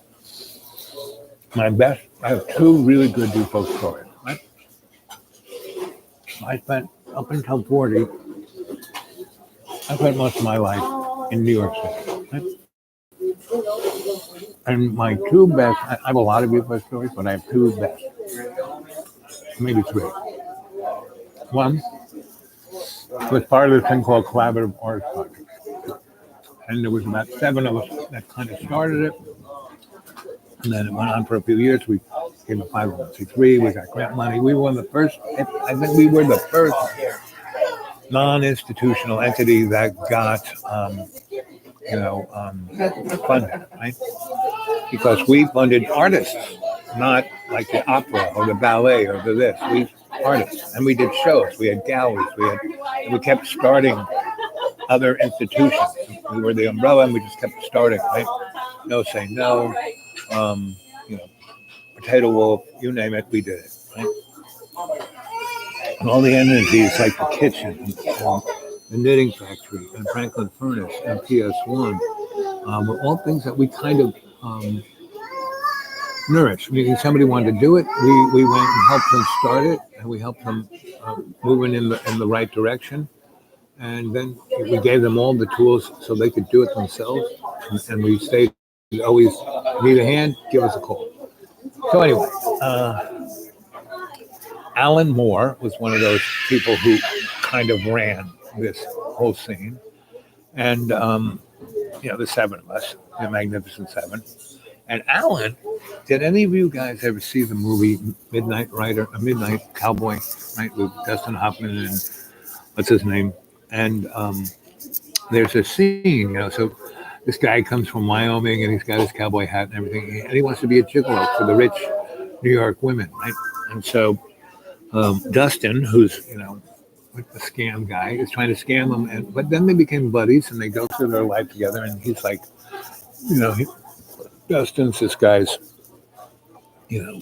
entourage of one. Anyway, so they go to a Soho party and they meet the rich woman. But by this time, Dustin's not doing too good. And so there's this scene where they're at the party and the cowboy is like hooking up with the rich lady, and he's telling her, hey, it's going to cost money. And he goes over to the restaurant. Oh, we're in it. She's really up for it. She's got all these women friends who love the idea of paying me $1,000 a night to strip them, and so they don't have to be emotionally attached. Da, da, da, da. And so, kind of Dustin kind of falls asleep at the party, and he's like this, and then he kind of wakes up and doesn't know where he is. And he walks out of the party, and there's this, and they're like on the sixth floor, and this staircase. Instead of the staircase doing this, it's one long staircase, and it goes from the back of the building all the way down to the other side of the building, down on the front. Well, that loft was Alan's loft, and in the movie, they came, they found this place, they wanted a place that had a big long staircase, and why that existed was somebody, 20, 30, 40 years after that building was built, they plopped another. They owned the air rights. They didn't own the real estate. So they plopped a whole nother floor on top of that building. And then they owned the real estate of about 12 feet. And they put a staircase from the back of that building all the way straight down to the Bowery, right? And there were only two lights and it was 6 floors up there. So it was a dark hallway. So there were two lights and a window in his front thing, so sunlight would come in. And so there was like 300 and something steps from the top of his loft down to the Bowery. So you really had, one misstep, and you would, if you started rolling down that staircase. So if you want to see Alan's loft, go get the Midnight Cowboy, and that was Alan's staircase. And the only person who went up and down that staircase was Alan and us, his buds. And so we had a bunch of meetings to do for, we were going to go look some spaces to do art shows in, and we were going to go talk to a couple of people we sent applications for money from them. And and Al and I were a good 1-2 team, and we would go and meet them personally, not just leave it up to the paperwork. And that's why we were pretty successful at what we did. So we're coming down here step by step, and it's really like 12 o'clock in the afternoon. It's sunny day, and that sun is coming through that window. And by the time we got to the middle of the second floor, the sun was already kind of bright. You couldn't, washing out the second. That's when you had to be real careful of every step. So we get down to the Bowery, and we open the door, and the sun is super bright in our eyes. We're like trying to, and we look down, and all the bums in the Bowery are wreathing on the sidewalk. Oh my God, look at that! Right, and right next, the guy who owned that top floor, who was Alan's landlord, had the bum store, and this guy was a cold-hearted guy. And he had the bums sign, because they were mostly all military guys from World War II in Korea who had PTSD, and nobody wanted to take care of them, so they lived in the Bowery. And they would sign their check over, and he would let them, they needed an address to get their check mailed to. So because it was in the days before direct deposit. So that was his, and they signed a thing saying that he had, he could cash that. And he would give them cash, but he'd mostly give them credit so they could get bum supplies, like, Red Rose wine and cigarettes and socks and underwear and blah, blah, blah. So anyway, so they're on the sidewalk. And there is this heartless guy, really terrible, mean, cruel reptile of a human being. And he's going, Jesus, forgive me, Jesus, forgive me, Jesus, forgive me. And we're like looking at him going, Jesus, forgive me, Jesus, forgive me. And we're looking at them, and they're all looking up, pointing at the sky. And so it's this other guy, Jesus, forgive me, Jesus. And he's like looking sad. So we look up, and what is over Houston and Broadway? Probably the most busy street at 12 at noon.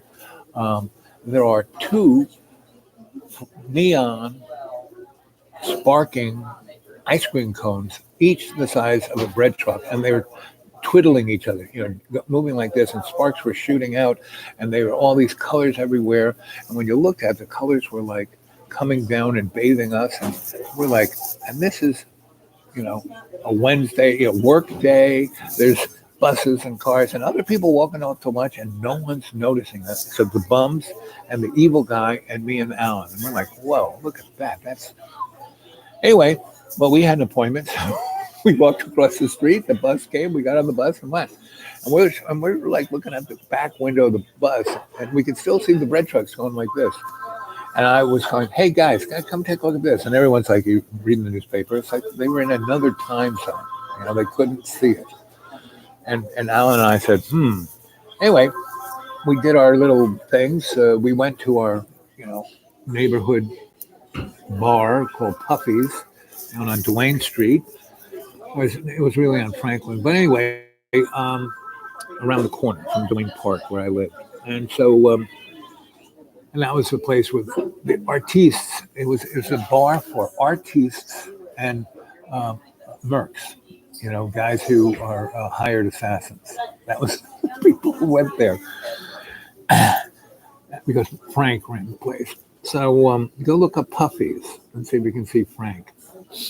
Anyway, so I'm sure now Puffy's is still there, owned by some trendy folk because, Tribeca is totally trendy. But when we were there, not so much. It was the egg and butter district. Anyway, so we went there and we watched the TV. It wasn't on the news at all. Not at all. Not at all. And then a friend of ours came in to Puffy's and said, "My God, I saw this thing on Houston Street, and it was like right there on Broadway. It was like two ice cream cones having sex." It's kind of like that. And he was like, right. And then someone at the other bar who was like knocking him down goes, "Yeah, I saw that too." And so we said, so I said, we saw that too. And the guy, "I came here to see if it was on TV," and said, "Nope, hasn't been on the news at all." Anyway, so there were four of us who had seen it, and two of them had seen it separate from us. And that thing had been there at least 2 hours because we saw it about 11 something. One of them saw it at 12:30, and the other saw it about 2 o'clock. So that thing had been there for at least 3 or 4 hours, right? I said 200 or 300 feet above. Yeah, it was like that big tall building on the corner of Broadway and Houston was lower than They describe exactly what we saw, and it was there for hours, and no one said anything except the four of us. Which was kind of says a little something about Puffy's. Like I say, go Google Puffy's on, I think it's Thompson or Franklin or it's on Houston and whatever street that is. And it's one street up above Duane Park. But anyway, so that's the one place. Or this is in New York City. Next one. So I was an electrician, and I basically my little business was very specialized. I didn't have I had one or two jobs running at any time because I wanted to, didn't want to spread myself thin. And so I had crews, but there were people who needed a job, not who told me, "Oh, I'm really great." No. And I trained everybody how I wanted them to do it. Not tell me how they're going to do it, but follow how I wanted them to. Because the jobs I had were very specific. It wasn't like just putting an outlet here and a switch there.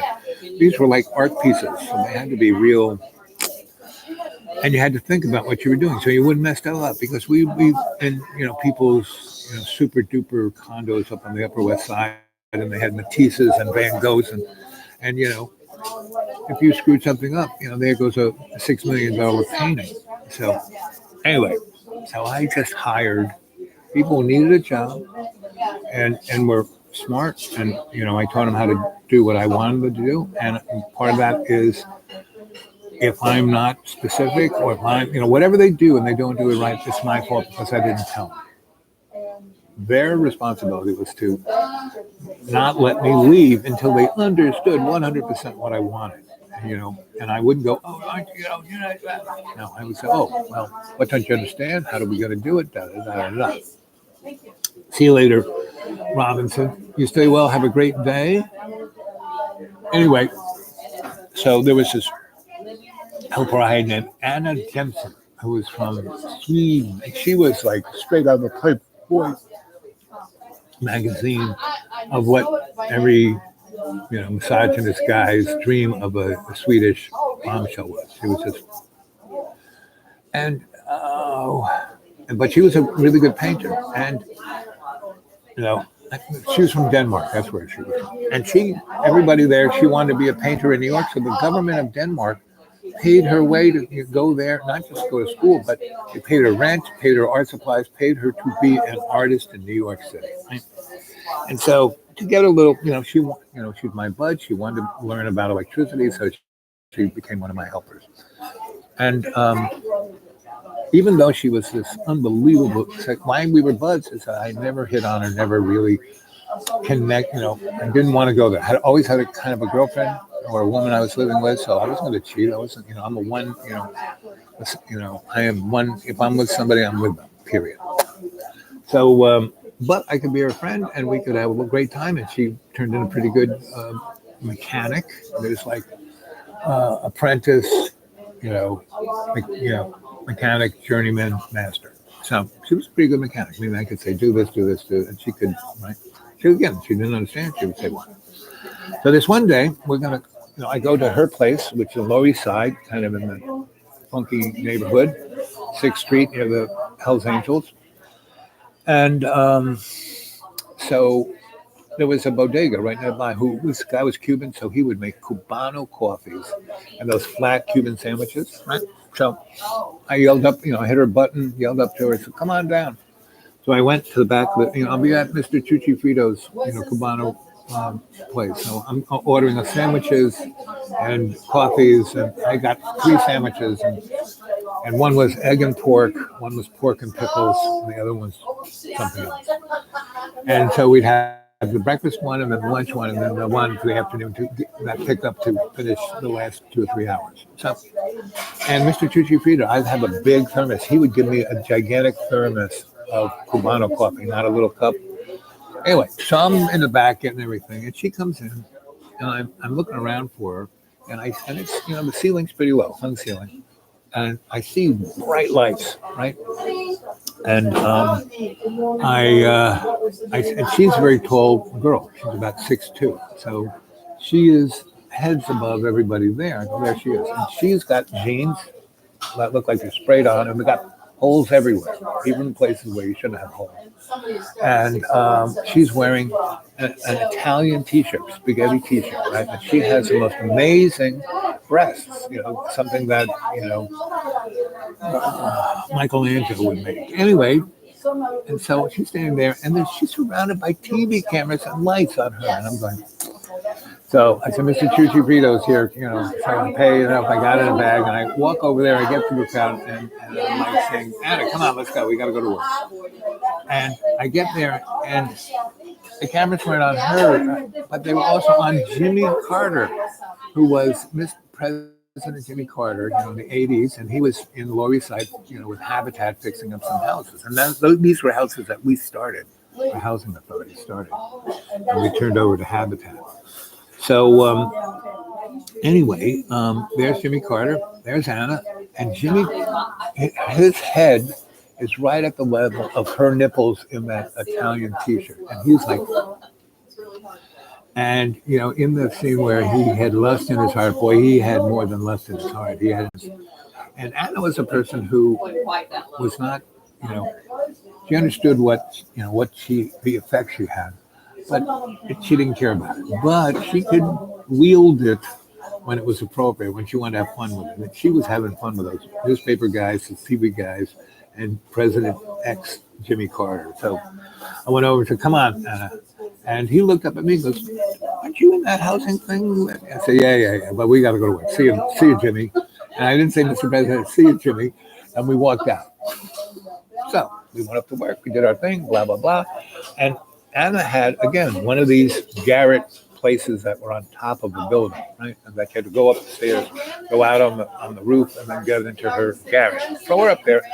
And she had turned her roof into she had the plastic carpet grass and some plastic pink animals and a gnome in a mirrored ball, and we would sit up there after, and we would get a 6-pack of beer. She loved her beer, and I would have one, and she would finish the rest, and we would finish off that last sandwich if we hadn't, and her place had a great view of the Hudson. On the East River, not the Hudson, the East River, right where it turns before the Brooklyn Bridge. We were, south of the East River. I mean, the Brooklyn Bridge. And but the Brooklyn Bridge was just kind of there by a few blocks. So we saw the whole river and the Lower East Side, over here, Wall Street. We were sitting up there in the, lawn chairs. Beautiful day, the sun going down. It's a big orange ball. And we're smoking a spliff and drinking beer, we were laughing about Jimmy Carter. And we look, and there's this wall of fog. Now it's a warm. It's not a humid day. It's out kind of in front of the Statue of Liberty. We could see the Statue of Liberty, and it moves past the Statue of Liberty, and the Statue of Liberty disappears, and it just keeps coming towards us, and then this part of New Jersey disappears. This part of Brooklyn disappears. All the stuff over there. It's just the fog is just rolling in to the point where you can't. It's not like it's fog. It's like disappears. And so we're watching this, and we light up another one, and it just comes closer and closer. And now it's like down on Wall Street. Wall Street disappears. It's down. And now it's down. On the Bowery, and it's coming. First Street, Second Street, Third Street, Fourth Street. We're on Sixth, this street, and it's like right there. And that block, the next block disappears, and it comes. And it goes right by us, and she and I disappear. She's standing right next to me. She disappears. I can't see her. And I go, Anna, give me your hand. So we kind of put our hands, and we're holding each other's hands. I said, we don't walk forward because we'll walk off the edge of this building. We slowly back up until our backs. If we take 10 steps back and we don't hit the wall of your garret, and we stop and get on our knees and look where your place is. Well, we went back, but before we did, she goes, look up. And I look up, and the sky is blue. There is no fog. Looking up, it's blue. And as we look up, there's this glint, this little glint. And we go, what the heck is that? And then as soon as we said, what the heck is that? It starts to float down towards us. Looking this way, she's right there. I can't see her. Up, there's not any fog, and it's a blue sky, not a cloud in the sky. And this little bubble is floating down. And in about 2 or 3 minutes, it floats all the way down to where we are, and it's between us. And when it's between us, I can see her. And there's like this little event horizon around us. Oh, the fog is gone. And part of that event horizon, the wall of her garret, right? So we go straight to her door, and we go through it, and she has a screen door. And so she goes through the screen door and puts the latch on, and the bubble bounces off the screen and then tries to ooze through the screen. And we both freak out. We slam the door, right? So it backs up. It goes up, and she had these windows up near the ceiling that were open, had a screen, and you'd have to get the ladder. And it's summertime, so she never closed them. So we didn't have it together to close those. So again, bubble kind of floated up and went through the screen and came down between us and like scanned us, right? And we were there for about a minute and a half. It scanned us. We couldn't move, and then we could move, and we ran out of there, ran to the stairs, went downstairs, ran across the street to the bar, and started drinking quickly. And it was, and no one seemed to realize that there was a fog outside the door. We couldn't see anything. And within a half an hour, it dissipated. So that was my second paranormal experience in New York City. And the third one was when we did the No Nukes Festival down in the in what was known as the Sandbox, or the beach, which is right where now where in front of where used to be the two towers, and the dirt they took out of that they put in front in the Hudson River and made a marina. Where the marina is now was where the beach was, and it was about 4 miles long and about a half a mile wide, right? And so right when they built that is when they had the oil embargo and the economy crashed in 72, 3, 4, and 5. It started to come back in 76. And Jimmy Carter rebuilt the economy from 76 up until, Bush, Ronald Reagan, and they collapsed the economy. Anyway, so we, and when Ronald Reagan and he was about to blow America up, he was putting the Pershing twos right on the doorstep of Russia, and that would have been it. And worse than the Cuban Missile Crisis. So we we did a lot to try and stop that, and we did a lot of marching. So we had art on the beach, and we did a no nuke festival where we got 1 million people to show up. Yes, we had the Rolling Stones and the Boss and other people like that singing. But so it was a real thing to build that stage there and do all the preparations for all of that. And my job was to make everyone happy and to build the stage, do the lighting, bring the power there, the sound, the blah, blah, blah, blah, blah. And as we put up a big stage, and it was insane. So we had to put footings and concrete and all this stuff. And we worked on it for a month. And every day for a month, it rained torrentially. Just rain, rain, rain, rain. It was pretty tough to put that. Things fell down. It was not an easy thing to do. High voltage electricity in the rain and mud. And so we did it, and we finished like 6 hours before the people were going to start showing up to have the event. And so as soon as we were okay, we're done. It stopped raining. And then half an hour later, the clouds moved out, and it was a beautiful, beautiful, beautiful New York City evening, about 3 a.m. And the stars were just shining through because this thing was not where the nearest street light was half a mile from where we were. So we're in the middle of New York City, but this is the one place where there's at least that kind of light, that incandescent light. And we're looking at the stars going, whoa. And we've broken out the bones, and we're all smoking like Rosses. We all have our own bone. And so we're there, and the stage starts to rock like there's an earthquake. And we're like, we just did this, and this thing's going to fall apart. And this is like the test of like how strong this thing is. And so it's rocking, it's rolling, and we don't know. We're looking at the bones. Does anyone dust this stuff? Anyway, so all of a sudden, the sand about 100 yards in front of us separates, and this super duper stainless steel, very reflective, bread box pops out of the sound. Comes out of the sand, and one of the 4 walls is like a theater. The curtain is lifted, and there are these 8, 9, 10 creatures in aluminum suits. Right? And they were relatively tall, and they all had long, blondish white hair. And, they were, what would, people call the Nordics. They looked at us, we looked at them, and we got this sense of complete well-being. And we got this sense, it's not like they were talking to us telepathically, but we got these emotional senses of, well done, did a good job. We thumbs up, And so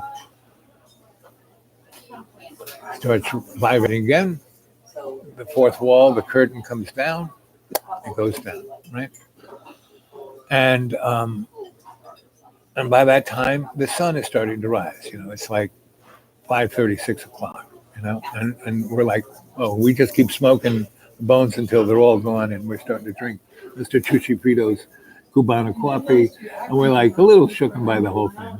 But then all the crowds, the guys who are going to run the event show up. We were tasked to build it. They ran it.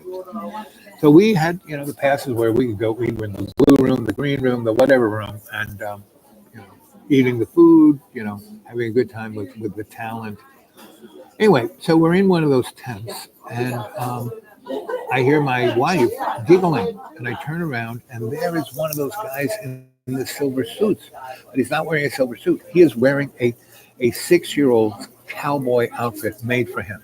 The vest was made out of that pressed cardboard and had the glass little rhinestones, and he had cap guns, and he was wearing these, and he was like, 10 foot tall, really long white hair. And there's my wife standing in front of him, giggling, and she's looking right into, she's about 5'2", so she's looking right into his package, and she's just giggling and kind of doing this. Anyway, he looks over, he goes, "Oh, Al, come over." And I come over, and he goes, "You did a great job. We were very impressed. We're very happy with you and your friends. You're doing, you're not giving up. Keep it up." That was 1985, a long time, a few years ago. So, and I haven't given up since. And people, why do you do all this? You're not making any money at it. Get a job. I'm 70 something years old. And my time of getting a job this is my time to double down on service, And if somebody wants to pay me, hey, I'm up for it. If the hidden hand, I know the hidden hand watches this. I know the powers that shouldn't be are in control of YouTube. Hey, I'm ready to work for you guys. And you need us. You need the cadre and me, because we don't care where you run it. We just want you to serve love's co-creation. And it's a better business plan than fermenting hate, fear, and separation of our soul from our love. So, come on. Give me a lottery ticket and let me win, 80 to $100 million. That would fund this, And we would be there, not to serve you, to facilitate a positive outcome of your control and power. Because it doesn't matter. If you want that control of power, not a problem. You just can't end the human race. It's pretty obvious. You've been trying to for the last 16,000 years, and it hasn't quite worked yet. So maybe it's time, put that laundry list down and try something new. And we're here to help you. We're here to serve love's co-creation by facilitating a positive outcome of your power and control. Right? So say we all. Robinson, you have a good day. It's 4 of you left. It's 2 hours, 2 minutes, and 22 seconds. Okay. I think I told you enough stories. It's time for me to say, okay? Okay. I love you guys, and I'll see you soon. The lights came back on. We went from the romantic lighting to the breakfast lighting. Okay.